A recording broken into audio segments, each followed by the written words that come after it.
Hello, it is Ryan, and I was on a flight the other day playing one of my favorite social spin slot games on ChumbaCasino.com. I looked over at the person sitting next to me, and you know what they were doing?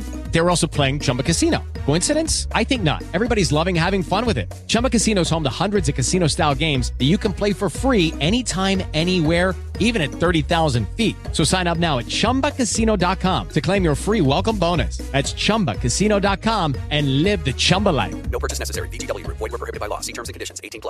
How would you like a 15% discount to my daily email, the stack of stuff, the show notes, discounts to the conference, all of that? All you need to do is text the word show to 33777. You'll get the annual subscription with a 15% discount to my daily email. You'll get the stack of stuff, the links to the show notes, discounts to the conference, and so much more. All you have to do is text the word show, SHOW, to 33777. Text show to 33777.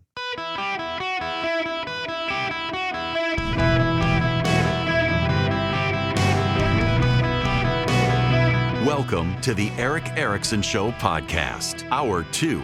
Greetings, conversationalists. Welcome. It is Eric Erickson here across the United States of America. The phone number, should you wish to be on the program, 877-973-7425. As always, text Eric, E-R-I-C-K, to 33777. Should you wish to get the show notes or the live stream or the podcast or follow me around social media. I saw a disturbing statistic. It's a fact. It's not a statistic. The state of Tennessee and the state of Georgia are both considering school choice options. I live in Georgia. It is a near and dear issue to my heart. There are 13 Republicans in the state house who are obstructing it in Texas. It has failed in the House there because of Republicans. The governor of the state of Texas is actually running primary challenges against every single one of the members of the Texas House of Representatives who opposed it. Hint, hint, hint, here in Georgia. They're hoping they can persuade enough here in Georgia. Tennessee, the governor is pushing the issue hard. He may have the votes. There is new data that shows you why Republicans would be wise to advance school choice. This is from the state of Illinois. Not a single student can do math at grade level in 53 Illinois schools. There's not a single student in 53 different schools in Illinois who are capable of doing math at grade level. They're not all Chicago, by the way. They're not all Chicago. It's spread out around the state. You got them in Peoria. You got them in Chicago, of course, South Fork, Cairo. I don't see any. I've got my WMAY, one of my affiliates up there in Springfield. I don't see any in the Springfield area. But it really is remarkable. In one school, Douglas Academy High School in the city of Chicago, they spend $56,311 per student, only have 44 students, and have no one passing math at grade level.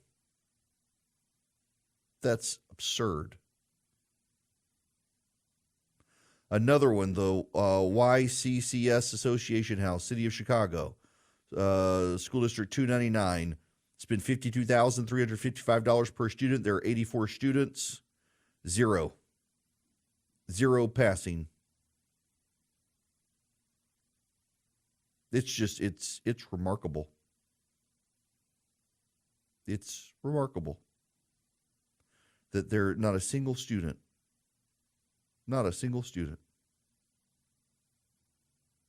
In Truan Primary School, Peoria, $15,936 spent per student, 386 students, not a single one passing math at grade level. The most number of students I can find in any of these schools listed, there is one. It's Hope Academy in Decatur, Illinois. They spend $16,723 per student. There are 566 students, 0 who are math proficient at grade level. This is our future. I bet you they know about white supremacy. I bet you they know about the gender unicorn. I bet you they know all the woke stuff kids are expected to be indoctrinated with these days, how boys can become girls and biology is now pseudoscience and pseudoscience is now biology. I bet they know all that stuff. I bet they know their great Black history moments and their great moments in queer theory and history. I bet they celebrate National Coming Out Day in the fall, but they can't do math. You know, in situations like this, there usually is a corresponding lack of literacy as well. 53 Illinois schools. You know, in the grand scheme of things, there are vastly more. There are thousands of schools in Illinois. This is only 53, but still. But still, that's not good. A large number of them in Chicago. This is our future. This is why we need school choice. You know, I get calls all the time from people say, well, if we get school choice, we're going to kill the local public school. So are you admitting the local public school is so bad parents would flee? Is that what you're admitting? So you'd rather keep everyone in the public school? I mean, when your default is that they're going to hurt our public school, doesn't that acknowledge then that parents want a way out, and if they had one, they would take it? That's how bad your public school is, that your immediate presumption is that your local public school that you claim to love would be hurt? Why? If your local public school is good, it won't be hurt, but there are a lot of failing public schools, and not every parent will have a way out. That's the other thing that the anti-school choice people say is, well, not everyone will have the opportunity. So what you're saying is, we should have let every single person drown on the Titanic because not everyone had a way off. And since not everyone had a way off, they all should have died. That's what your argument is, because not every kid will have a path out of the school. We should not let those who do get out of the school. Not every person on the Titanic had access to a lifeboat. Therefore, we should have made all the women and children die with the men. There's a level of selfishness in the arguments against school choice. My local school will suffer. Not if it doesn't suck, it won't. And if you reduce the population of the kids in the school, you reduce the number of kids in the school, you reduce the number of kids on a daily basis the teacher has to work with, their education might improve. That's what happened in Florida, by the way. The numbers of kids, as Florida's school choice program grew, the numbers of kids per classroom in the public schools reduced and their grades went up. The teachers didn't have to work with 20, 30 kids in a school. They were working with 10, 15 kids in some schools because of the school choice options. Because those schools were failing schools, a lot of parents took their kids out. It reduced the number in that particular public school, and the teachers had fewer students in their class, and all their grades improved.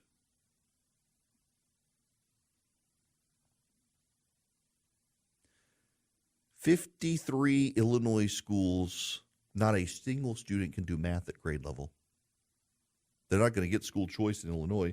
You know, the Democrats in Illinois have actually flirted with school choice. The teachers' unions there are so powerful, they bullied them into not doing it. But that's how bad it was that the Democrats in Illinois were privately considering school choice options. It's not a good situation. And some of these schools, Williams Medical Prep High School, 61 students, none of them at grade proficiency. Chicago Excellence Academy, 0. The Manly Career Academy High School, 0. The Hope Academy, Hope went there to die, I guess, 0 students at proficiency according to this. This is appalling. but they know the pronouns, I'm sure. Republicans, this is the civil rights issue of our era. Gallup shows that black and Hispanic voters are moving towards the GOP. One of the issues is education. Economy and education are the two biggest issues for non-white voters moving to the GOP. And you've got 13 rural white Republican men in Georgia in the state house who are refusing to advance school choice because they're scared of their local school superintendent in their public school, who says this would kill their public school, even though there's probably not a private school anywhere nearby. The local schools are the biggest drivers of the economy in some of these communities, and they don't want to cross the school superintendent. They should. Republican voters overwhelmingly support school choice. The governor of the state of Georgia, the polling firm that actually called the race pretty accurately and successfully for him and polled the race, has been polling voters, at least in the state of Georgia. Where was this email I got sent earlier today? Here we go. Yeah. School choice issue. School choice is a winning issue in 6 battleground state house districts. There's strong support for universal school choice across Georgia's most competitive state house districts. Signal conducted 6 polls of likely general election voters in the key November battleground districts. House District 48, Scott Hilton. House District 53, Deborah Silcock. House District 81, Lauren Daniel. House District 99, Matt Reeves. House District 151, Mike Chokas. House District 154, Gerald Green. Each poll had 300 respondents with plus or minus 5% margin of error, and across them 66% support establishing universal school choice. Swing voters and independents support universal school choice. 62% of swing voters. Independents, 63% support.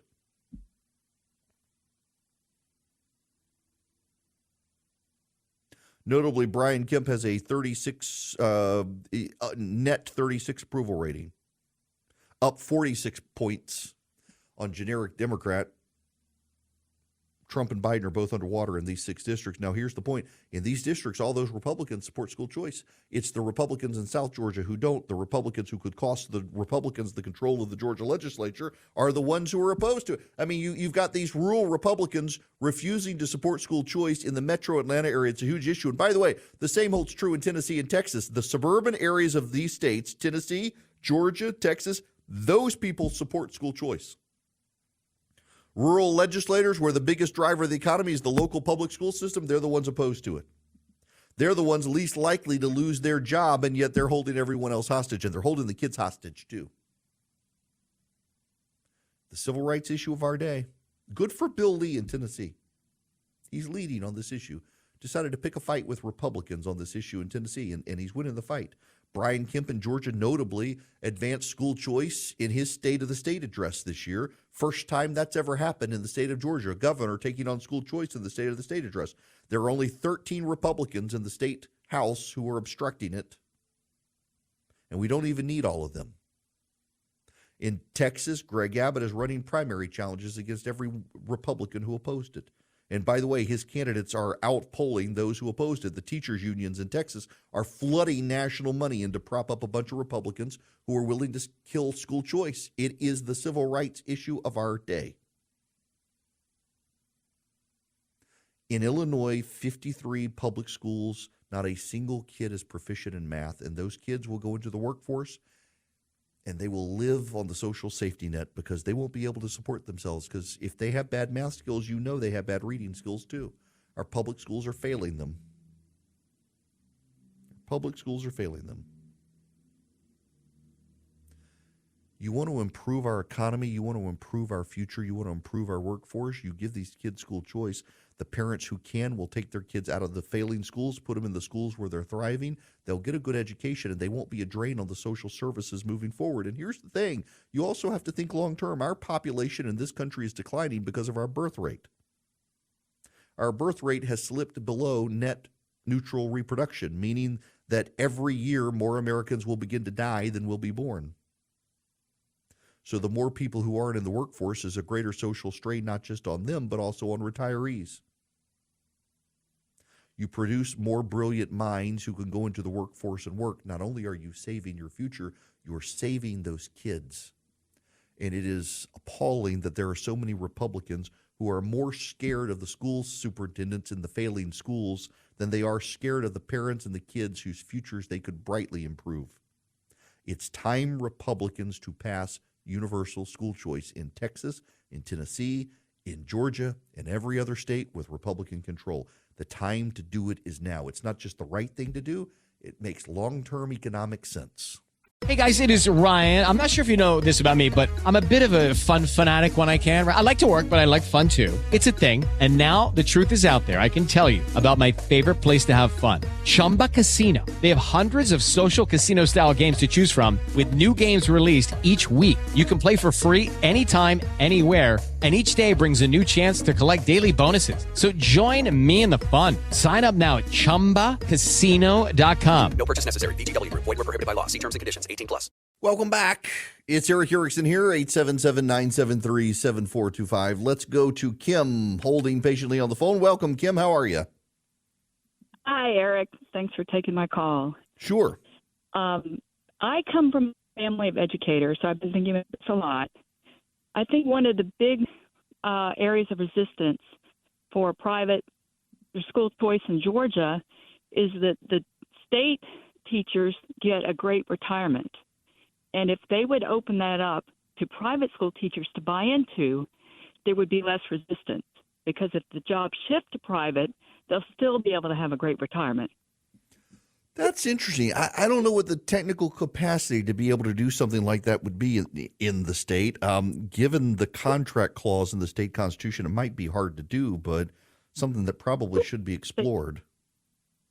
Yeah, they'd have to make some changes and, maybe even the medical benefits.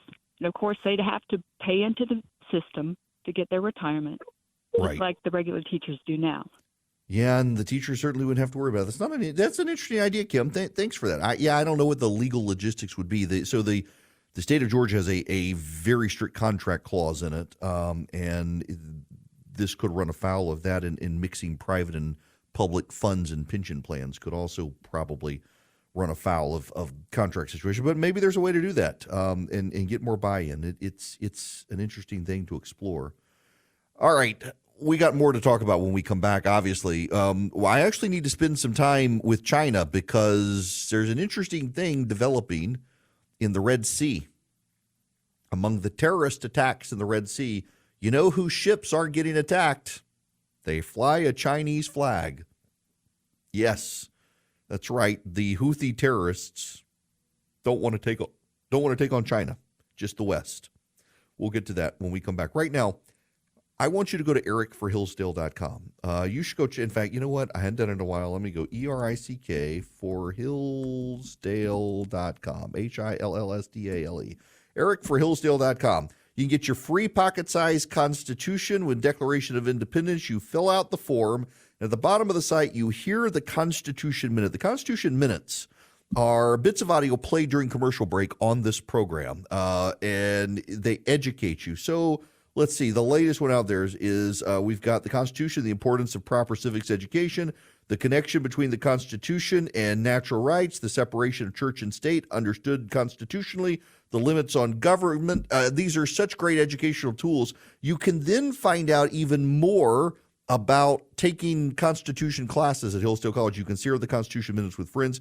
They really have become one of the chief stewards of constitutionalism in the United States. Larry Arnn is committed to it. You should be too. They'll even give you this free pocket-sized copy of the Constitution Declaration of Independence. It's very easy. You go to ericforhillsdale.com, ERICK, ericforhillsdale.com. Fill out the form, get your pocket Constitution, and hear the Constitution Minutes, and share them with friends. Step into the world of power, loyalty, and luck. I'm going to make him an offer he can't refuse. With family, cannolis, and spins mean everything. Now, you want to get mixed up in the family business. Introducing The Godfather at ChumbaCasino.com. Test your luck in the shadowy world of The Godfather slot. Someday, I will call upon you to do a service for me. Play The Godfather now at ChumbaCasino.com. Welcome to the family. VGW Group. No purchase necessary. Void where prohibited by law. See terms and conditions. 18+. Yo, can I ask a question? I've got a number of Florida affiliates down in South Florida, in Orlando, in Jacksonville. What is the deal with Florida Man? Because Florida Man has now been arrested walking naked, and it was naked, not naked, because there was drinking involved. So it was naked. He was walking through the Fort Lauderdale Hollywood International Airport. Martin Evtimov, 36. There was undoubtedly drinking involved. Walked through the restricted access door and was tackled by sheriff's deputies and TSA agents. And then, of course, charged also with resisting arrest. Dude was clearly having a bad day, undergoing mental health. What is this with y'all in Florida, man? I am, as a native of Louisiana, I'm used to some Cajun doing something crazy.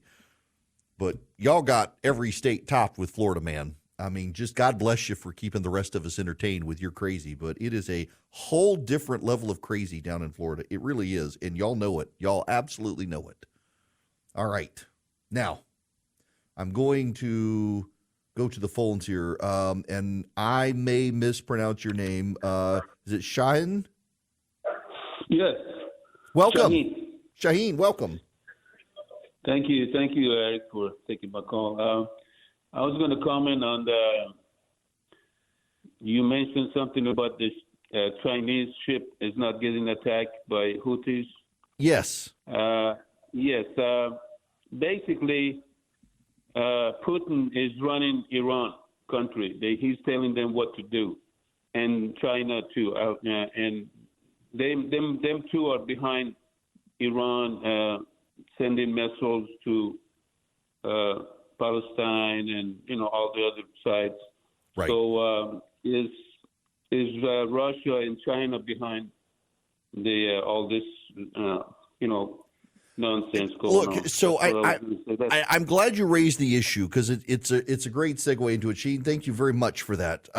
So Chinese-owned merchant ships are paying 35% less in insurance than every other global shipper through the Red Sea, because the Houthi are not attacking Chinese-flagged ships. They started going after Israeli-linked vessels, and then they expanded to U.S. and U.K. vessels, and then they've expanded to pretty much any country other than China. Now, Russia is not sending a lot of ships to the Red Sea. I suspect if they did, they wouldn't, but you'll need to understand the process of what's going on here because it's not getting covered well in Western media.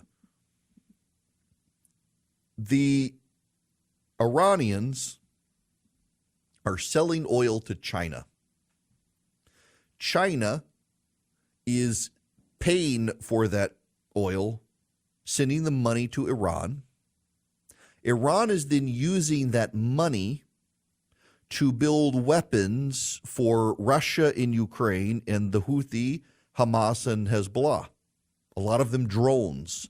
Iranian drones are being used in Ukraine. Iranian drones are being used by the Houthi. So Iran sends its oil to China. China sends back cash. Iran uses that cash to buy components from China and North Korea and elsewhere to make drones for the Russians and the Houthi. And so the Houthi are then not targeting Chinese vessels. It is this a triad between Russia, China, and Iran funding global terrorism against Western powers. And every foreign agent, diplomat, a military official in the West knows this is happening. The Biden administration is not really doing anything about it. In fact, the Biden administration is allowing Iran to sell the oil and get the money to fund terrorism because the Biden administration is really worried about Iran shutting down its oil flow, raising the price of oil, thereby affecting the U.S. economy, thereby affecting Joe Biden's reelection. To understand a lot of what Joe Biden is not doing with Iran and to understand what Joe Biden is allowing Iran to do, you have to understand Joe Biden's fear of losing reelection. Joe Biden can't afford for oil prices to go up more than they have. He can't afford for Iran to not ship its oil. That's one reason, by the way, that likewise the United States is allowing Venezuela to begin selling oil. The price of Brent oil is at $79 a barrel. The price of West Texas crude right now is at $73.77. Both are up, by the way, but not actually up significantly and less than $80 a barrel. And that's good for the economy. It would be very bad for Joe Biden if something happened. The Chinese economy is struggling and they need the oil. So relatedly, there's a story that for the first time ever, well, I shouldn't say the first time ever, but for the first time in a very, very long time, the United States is importing more from Mexico than we are from China. Now, when a lot of people hear about trade deficits, they know deficits are bad. And so when they hear that we have a trade deficit with, for example, China, they presume that our trade deficit with China, that's something bad. It's actually not something bad.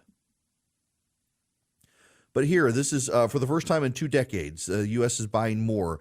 In the depths of the pandemic, as global supply chains buckled and the cost of shipping a container to China soared nearly 20-fold, Marcus Villarreal spied an opportunity. In 2021, Mr. Villarreal resigned as Caterpillar's Director General in Mexico and began nurturing ties with companies looking to shift manufacturing from China to Mexico. He found a client in Hysun, a Chinese producer of all-terrain vehicles, which hired Mr. Villarreal to establish a $152 million manufacturing site in Saltillo, an industrial hub in northern Mexico. Mr. Villarreal said foreign companies, particularly those seeking to sell within North America, saw Mexico as a viable alternative to China for several reasons, including the simmering trade tensions between the two countries. New data released on Wednesday showed that Mexico outpaced China to become America's top source of official imports for the first time in 20 years. The trade deficit with China narrowed last year, with goods imported from the country dropping 20% to $427.2 billion. Now, again, back to the trade deficit. The trade deficit is not really a bad thing. What it means is we buy more from China than China buys from us. Why do we buy more from China than China buys from us? Well, number one, our goods are more expensive to manufacture here. China can make them cheaper. China also has its trade surplus come because of markets in China. So China produces a ton of goods. And China has 1 billion people. And China produces so much more in excess of 1 billion goods per person that they got to sell it on the open market around the world. And that's where our trade deficit comes from, because China produces a lot of stuff. It doesn't sell it all locally, so it sells it abroad. It sells it at a low price. We buy it here, and it helps American consumers because you can get something for a more reasonable price than if it was made in Dubuque or Des Moines or Youngstown or Dayton, wherever you will live. China doesn't have the unionization laws. It doesn't have the same wage labor laws, things like that, so it is cheaper. And that's actually a good thing for you and me, by and large. There are some negative ramifications, but a lot of it's good. Donald Trump brags about putting tariffs on China. Tariffs are paid for by American consumers. It costs more. When there's a tariff, what happens is the Chinese build the tariff into the price of the good. The American company that imports the good is the one that actually pays the tariff, not the Chinese, and then they raise the price. So your price goes up. Tariffs are actually terrible trade policy, And the fact that people have embraced tariffs as part of trade policy shows you just how broken the mind of the American consumer is, that they would support tariffs, because what the tariffs do is it drives up the price of a good for an American to buy the good. And what it does is it deters people from buying stuff from China, technically, but there are many things we buy from China that aren't even manufactured elsewhere. So if you don't get them from China, you don't get them. Should we change? Yes, there are moves, as I just mentioned, moving resource allocation and production to Mexico, moving resource allocation and production to Vietnam, to Taiwan, to India, to other countries to get it outside of China. That's a good thing. We should be doing that. But there are also massive, massive problems because the Chinese economy is in depression, not recession. Do you know why depressions are bad? It sounds good, the prices of goods fall. I mean, that's kind of what you want here. You want the price of goods to go down. But actually what you want, and you don't necessarily articulate it this way, but what you mean is that you want to be able, your income to go up so much that it makes it seem like the price of a good has gone down. You have more money than the good is worth, so you can buy more of it. It's actually bad when the price of the good goes down. That's a depression. When prices collapse across the board, that's a depression. Why is it bad? Because your wage is now up here and all the prices are down here, and so your money must go, your wage must collapse because you're not going to buy as much goods, even though the price of it is now $1 instead of $5. You're not going to buy 20 piles of toilet paper when you just need the one. You're only going to buy the one, and now it's half the price it was. So the people who are manufacturing toilet paper, their wages collapse. They've got to go down. And so what happens? Well, you've still got your mortgage, you still got your credit card payment, you still got all these other things. Those don't go down. So your income goes down because prices collapse, but your debts don't. That's a depression, and that's what China's going through. And it's horrific. What you want is what's actually happening in this country is we've had massive inflation and wage growth didn't keep up. Well, now wages are growing faster than inflation. So your wages coming up, there's still inflation, prices are still going up, but they're going up more slowly than your wages are going up now. And at some point they cross and your wage now gets more bang for the buck without prices having collapsed. That's good. The collapse that's going on in China is bad. It's destabilizing. It can provoke war because the Chinese need to do something to keep people focused other than on their own government's failures. It's not a good sign, the economic instability in China. They're now not allowing people to sell certain stocks on their stock market. Once you've bought it, you're not allowed to sell it. You're not allowed to talk bad about the Chinese economy in China if you're an economist anymore. You're not allowed to give warnings economically. The head of their equivalent of the SEC, their Securities and Exchange Commission, they've tossed that guy. Xi Jinping is bringing in a handpicked man. There's going to be more cover-up. The economy is going to destabilize further in China. It's good for us if we can contain it and deal with it, but we've got a dementia-addled old man in the White House, and I don't know that he's up for it. But the Chinese situation continues to destabilize, and it is notable that for the first time in 20 years, we are importing more in this country from Mexico than China. As the world realigns, and you should note, like I did yesterday, Morgan Stanley, Goldman Sachs, and others are investing more in India right now than China. Xi Jinping might have overplayed his hand. I have long believed that China was actually a country in decline, not on the rise. Our Western economic and thought leaders have believed it was on the rise and we were going to get left behind, and the data shows overwhelmingly the United States still reigns supreme economically, and the Chinese aren't just not catching up anymore. The Chinese are falling behind pretty rapidly. Now, you know, a lot of technology is imported from China. If it was made domestically in this country, it would be much more expensive to use, but you can go through a domestic company like Vision Computers and source a great computer. Instead of going to the one-size-fits-all big box store and buying a computer that's ready-made, you can go to Vision and customize, get exactly what you want. They'll source the parts to be competitive. They'll put it together for you, exactly what you want, and then they'll be your in-house IT department.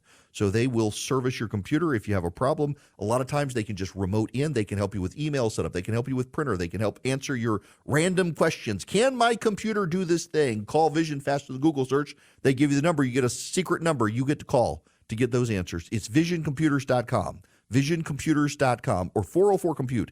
Any one of you in the nation hearing my voice right now on the radio or your business can work with Vision Computers. They'll save you money. If you buy computers from Vision for your company, they'll be your in-house service department. Everybody can call Vision, get their answers taken care of. It really is a great solution for a small business. You can't afford an in-house IT guy's salary. You can afford Vision. They'll save you money, and they'll work with you long-term. VisionComputers.com or 404-COMPUTE. If you call 404-COMPUTE and tell Vision I told you to call, they'll give you a deal you don't even see at VisionComputers.com. They'll give you even more savings. VisionComputers.com, or better yet, 404-COMPUTE. Hello, it is Ryan, and we could all use an extra bright spot in our day, couldn't we? Just to make up for things like sitting in traffic, doing the dishes, counting your steps, all the mundane stuff. That is why I'm such a big fan of Chumba Casino. Chumba Casino has all your favorite social casino-style games that you can play for free anytime, anywhere with daily bonuses. That should brighten your day a little. Actually, a lot. So sign up now at ChumbaCasino.com. That's ChumbaCasino.com. No purchase necessary. VGW Group. Void where prohibited by law. See terms and conditions. 18+. Welcome. It is Eric Erickson here across the United States. To the phones we go. Landon, you're going to be up next. Welcome to the show, Landon. How are you? I'm good, Eric. How are you? Good. I just had a question that where you were talking about Iran, and China supplying their drone parts. Are we able to sanction those companies, or is that just something that isn't in our hands? So we can and can't. It's somewhat technical. So if it's an American company making parts, the U.S. government can't sanction them, but they're not allowed to do business with, say, Iran or China in certain circumstances. We can punish them if they do. If we impose sanctions abroad, we're imposing sanctions per se, particularly on the country. However, because the corporation is incorporated in the country, the sanctions apply to that company as a part of that country. And so we can restrict access. So, for example, we impose sanctions on China's development of certain computer technologies, and we block use and direct access to companies in China. Huawei is a good example of this. The U.S. has worked with other countries to block equipment purchases by Huawei, but it's because of the economic sanctions and things that we have different aspects of the Chinese regime. They kind of overlap. It's corporate entities are considered, for lack of a better term, citizens of countries, and so if you go after the country, it's also after their citizens, and so it applies to the companies there as well. And American companies can't do business. So, for example, American companies right now can't do business in Russia or in Iran.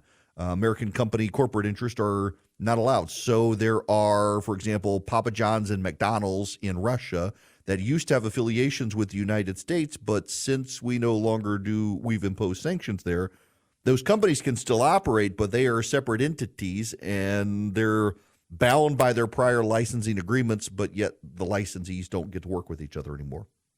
It's one of those fun areas of international law that drives people absolutely insane. Huawei is the biggest example there. Though Huawei is a Chinese company that is purportedly uses this technology to spy on behalf of the communist Chinese regime. And around the world, the U.S., Britain, France, and Australia have been pushing other countries to stop using Huawei technology, and they've been pretty successful on that, thankfully. Hello, it is Ryan, and we could all use an extra bright spot in our day, couldn't we? Just to make up for things like sitting in traffic, doing the dishes, counting your steps, all the mundane stuff. That is why I'm such a big fan of Chumba Casino. Chumba Casino has all your favorite social casino-style games that you can play for free anytime, anywhere with daily bonuses. That should brighten your day a little. Actually, a lot. So sign up now at ChumbaCasino.com. That's ChumbaCasino.com. No purchase necessary. VGW Group. Void where prohibited by law. See terms and conditions. 18+.